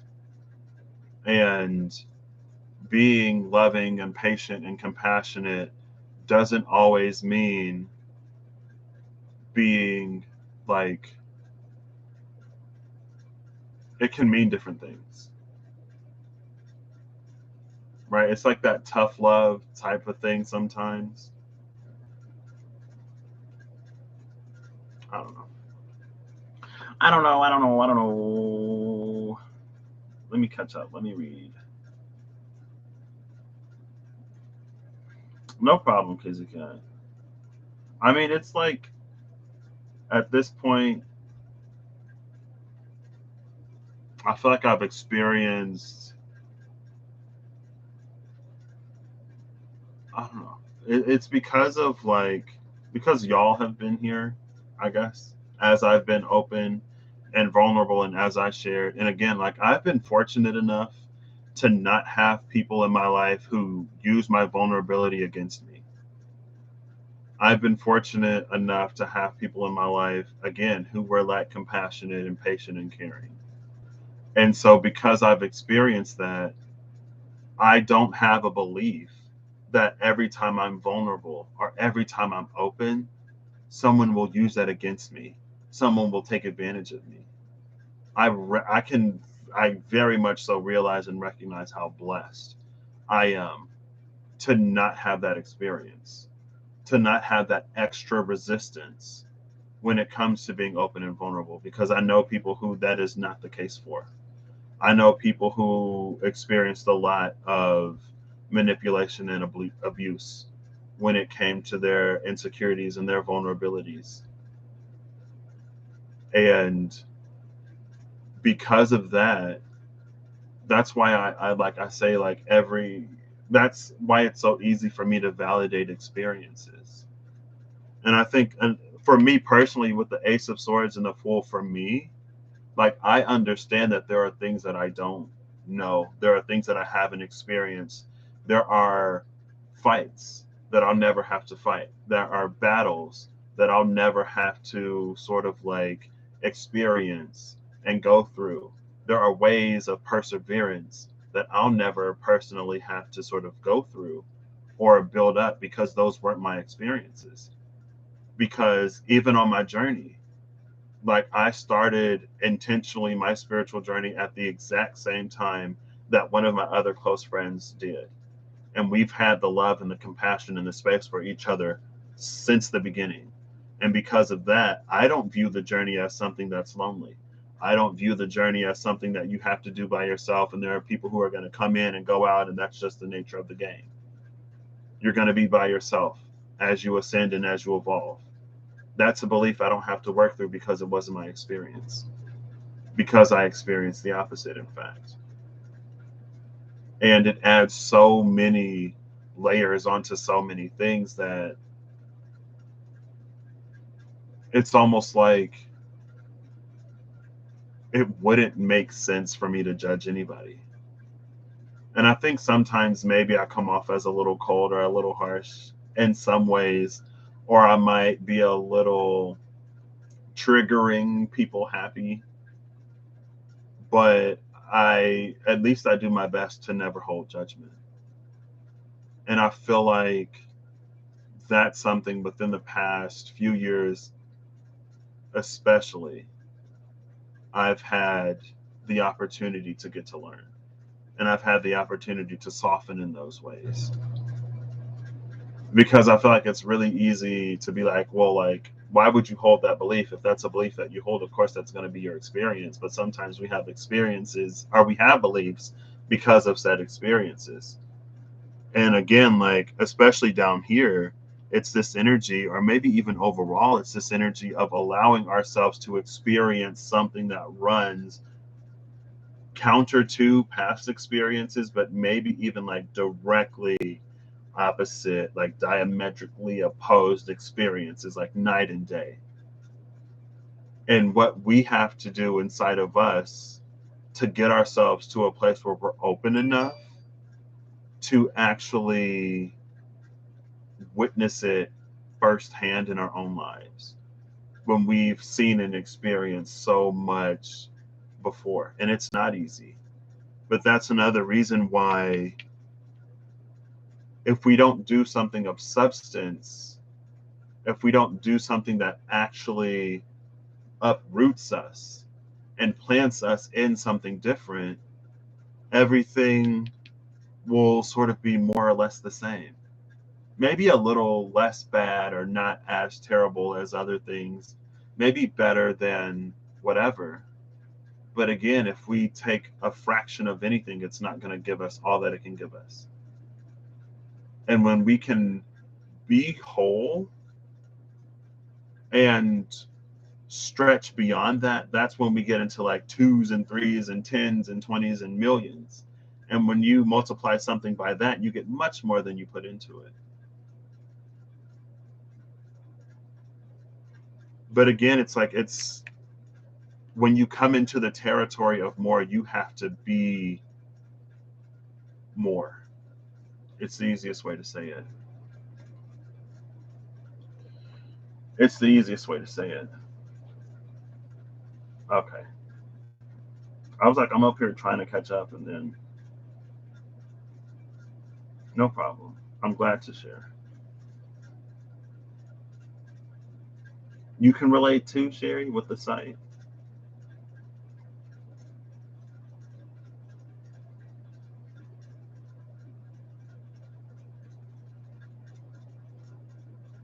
All right, I think I'm caught up ish for two. Oh wait, maybe not. Oh wait, I just read that. For you, for Gia, it's also, she also feels she needs to trust this new opportunity is in her best interest. Yeah. You were talking about this in Rob's group too.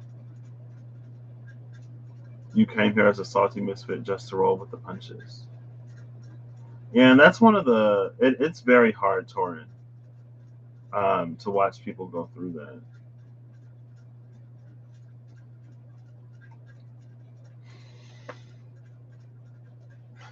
Yeah. I think the salty misfit life is just, there's a lot better that we can experience later. So I guess in that perspective, it's like, when you experience the life of a salty misfit, it makes the feeling of a welcoming community all the more sweet, or not salty, whatever the opposite of salty is. Thank you, Penelope. Yeah. Oh, regarding things not going right or thinking you can be much further ahead. Yeah. And that's something that, like, I used to beat myself up over, like, all the time. Like, me going to Purdue, like, incurred a very, very hefty, me going to Purdue for as long as I was at Purdue, very hefty financial constraint.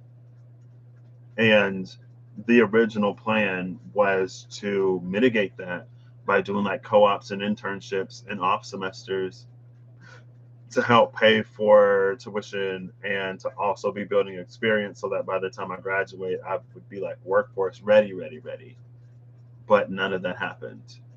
And I think for a while, I did feel some type of way about putting my family in that position. And then, like, for me to not even go and do what I was supposed to do. And then also at the same time, it's like if my brothers, because I'm my mom's oldest, if they wanted to go somewhere, like now my parents' ability to help them is impacted. Um, and for a long time, it was also a source of like, it was like, yeah, you can come and beat up on me too. Like, why not? Why not? Everybody just throw punches. It's fine. I'll take them until I can't. And then I don't want to be here anyway.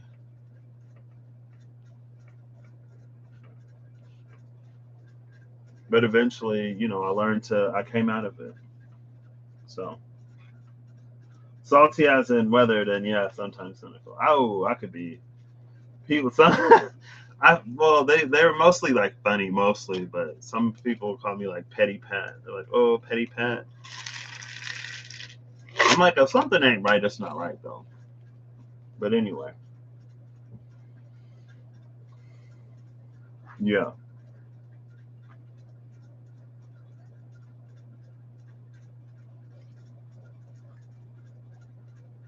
that's why I love you, Shane.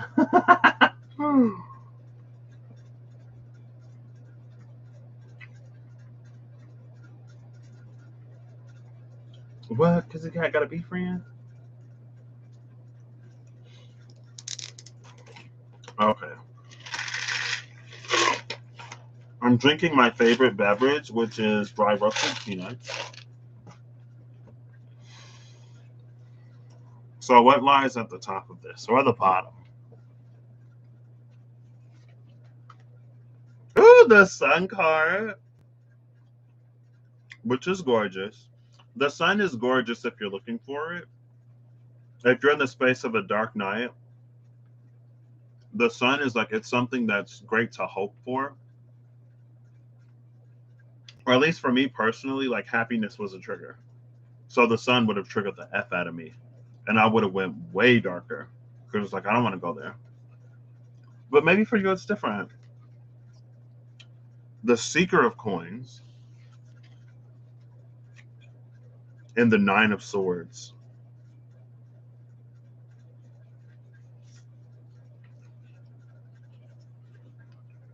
The sun, the seeker of coins, and the nine of swords.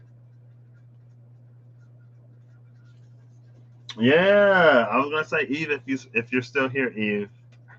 I'm drinking peanuts again. I'm hitting the bottle of dry roasted peanuts. Iced oolong tea with lychee pearls. What? I don't have any bubble tea in my hometown. That's one of the reasons why I wanted to leave.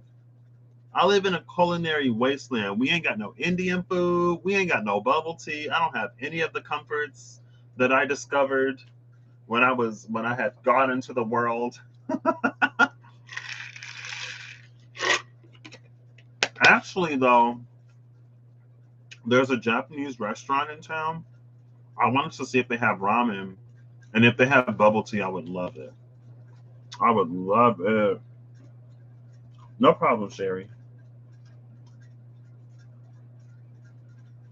Oh, you're an RN. You've battled eye and night blindness, autoimmune. Well, if it's autoimmune, that introduces a whole series of other challenges. And I think that's the thing. Like,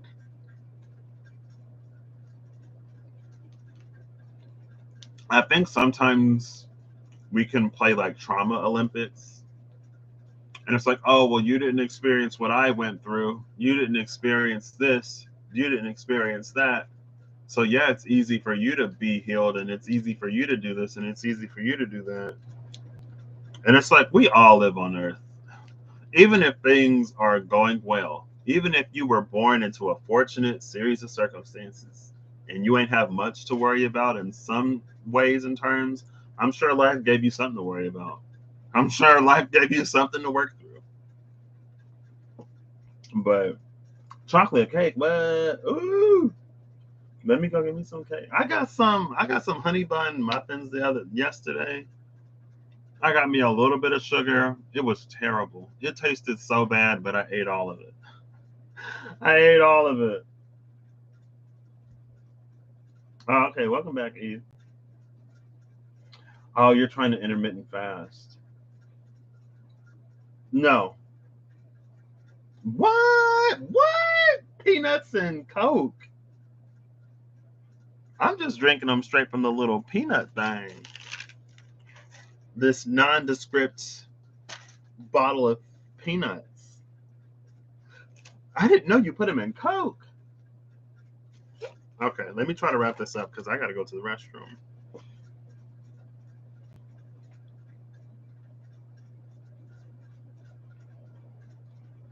This over here, so going back to the Nine of Wands, going back to where we started, about how it's like we're trying to get to that Four of Wands. And it's like we get a little closer to the doorway, we hit the Five of Wands. It's like when we keep butting our heads up against something, it feels like with the sun energy, like there's something that we're trying to extract. But with this Nine of Swords, it's like it keeps getting stuck.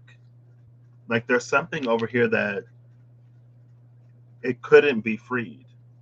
But it couldn't be freed because of the things that it was avoiding. Now over here, oh my gosh, we get the Ten of Pentacles. Over here, you get everything. And it's Pentacles. So you get it in a way that it's like it's felt on earth. It's not something that you have to die to get. It's not something that you have to leave to find. It's like it finds you where you are. Abundance finds you where you are when you're open to receiving.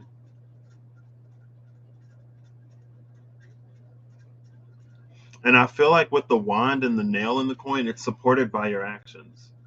It's held firm by your actions, by your belief, by your faith, by all of that. It's like it brings all of the elements together, the water, the fire, and the air, to make a flourishing and abundant earth. But this over here, it's like it's this scorched earth energy, because the light is something that earth needs to sustain it in a way. And this feels like an energy that's not, it's like it recoils from the light in some ways. And so it's not able to be fully nourished. It doesn't go anywhere beyond this page, Seeker of Coins.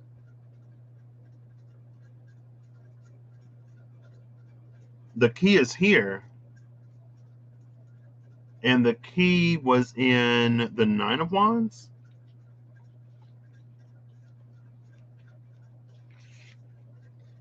Yeah. This key with all the diamonds and crystals on top of it, that earth key. Here it's like it's dangling on a string. But we don't, it's like we don't, the thing about this again, it's like we're not really intended to be free of them.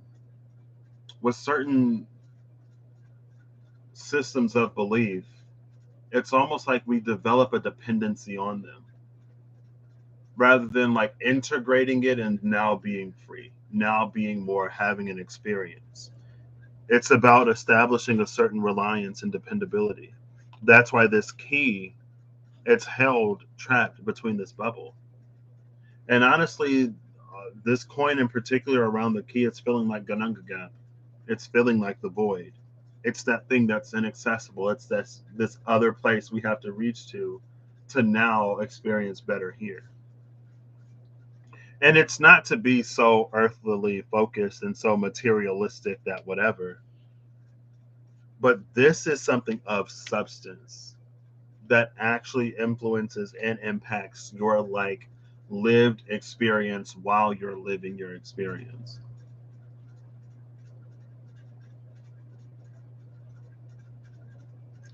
And it all starts, it honestly, it all starts with the work. That's what the ruler of coin, that's what the ruler of cups is with that scorpionic energy. It all starts with the work. It starts with actually opening up to experience the world in a way that is a lot more connected, that is a lot more fluid, that is a lot more vulnerable. And like actually moving places, actually doing things, actually being this love rather than just speaking it and it being empty words. Because that's what a lot of this is. A lot of this is empty. It's like, oh, if I do this, if I say this, and I get the other thing. We put ourselves on strings to try to get whatever we're trying to get with this energy. And some of us, it's been my experience that it's like it takes work to be free. That's my grandmother. One second. One moment. I may not go anywhere, but I might.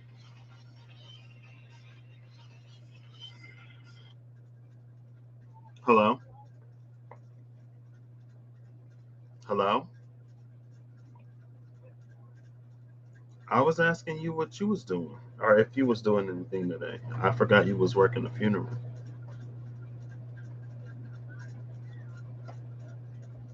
So were you doing anything today?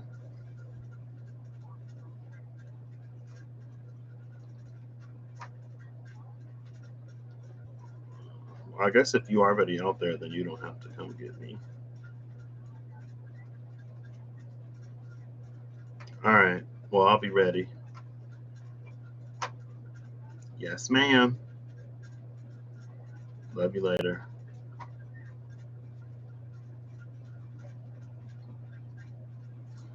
She called. Oh, is it? No. Okay. She called at the perfect time. That is, I think that's the reeling. I think that's Passion Pit the reeling. Dun,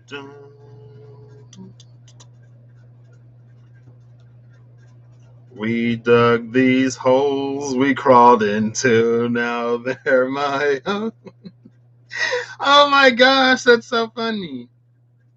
In the worst ways possible. We call it irony when it's true, but we don't want for it to be. Yeah, my ringtone is the reeling. I'll actually read the lyrics because in the beginning of the song, it's like, we built these holes, yeah, we built these crows. Oh my gosh! I'll just find the lyrics because apparently I can't talk today. Now my tongue is starting to twist. We dug these holes we crawled into. Now they're my home. Now here I cannot feel the wind, can't feel the rain. Oh no.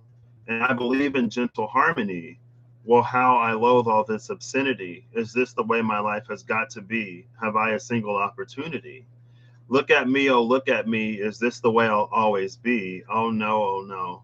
Now I pray that somebody will quickly come and kidnap me. Oh no, oh no. Every day I lie awake and pray to God, today's the day. Oh no, oh no. Here I am, oh, here I am. Oh, when will someone understand? Oh no, oh no. And all at once I feel this, oh, how it clings to me. It reels and calls me towards it, confounding destiny. And I can feel the madness inch by inch. The more I run, the more I am convinced. A color, all these like the branches glimpse, just like the saddle in the foggy mist. And then it's the look at me, oh, look at me, is this the way I'll always be? Yeah, so it's the reeling. It's Passion Pit. I love Passion Pit. So anyway, I was like, yeah, it's kind of like this in a nutshell. Grandma called at the perfect time. See you later, Penelope. Piggly Wiggly, what? Piggly Wiggly grocery store, what? Oh, wait. Okay. Moon pies? Okay. I don't like moon pies. Unless a moon pie is a thing that's not like the little Debbie snack cake or whatever. Oh, you're unpacking now, Shayna? Wait, you weren't packing before, were you? Yeah, you were packing before. So now you're unpacking. So it sounds like the move happened. And it sounds like, I mean, I haven't heard anything. So have fun unpacking. All the best with that. See you later, Penelope. Yeah, no problem. No problem. All right, I'm going to go to. You love that song? Yeah. I love the really. Yeah, it just did. Okay. Nice. I was like, I know a few people have been packing. Um, and I remember, yeah, you were one of them. All your, ooh, girl. I know, and I keep getting more decks. I keep getting more decks. I'm like, oh my gosh, where am I going to put all these? It's on one of your random mixes. No problem, Sherry. I love Passion Pit. I love that song. I mean, I made it my ringtone a while ago. I was actually going to change it, but then they took away the mixer app or whatever, so I couldn't even make ringtones anymore. I was like, what? What? This is why I should have got an Android. Let me stop. All right, well, that's what I got. I got to get ready. I got to go to the restroom. I hope this finds you well. I hope you find whatever you need along your journey path destination. And for those of us, I hope you get all of it. I hope you get it all in a way that it can't be so easily taken, in a way that it fills the rest of your days with laughter and joy, and that even when you experience challenge, it doesn't hit you, affect you like it used to. That you know that abundance and health and the best will persist even through a snag, a speed bump, or whatever. I wish the best for you in the most substantial of ways, in the most lived of ways, in the most experiential ways of now, instead of it being like tomorrow and after this and after that. But to eventually get it, sometimes we got to do stuff. So, no problem, no problem. I love you all. Have the best of the best, and I'll catch you later.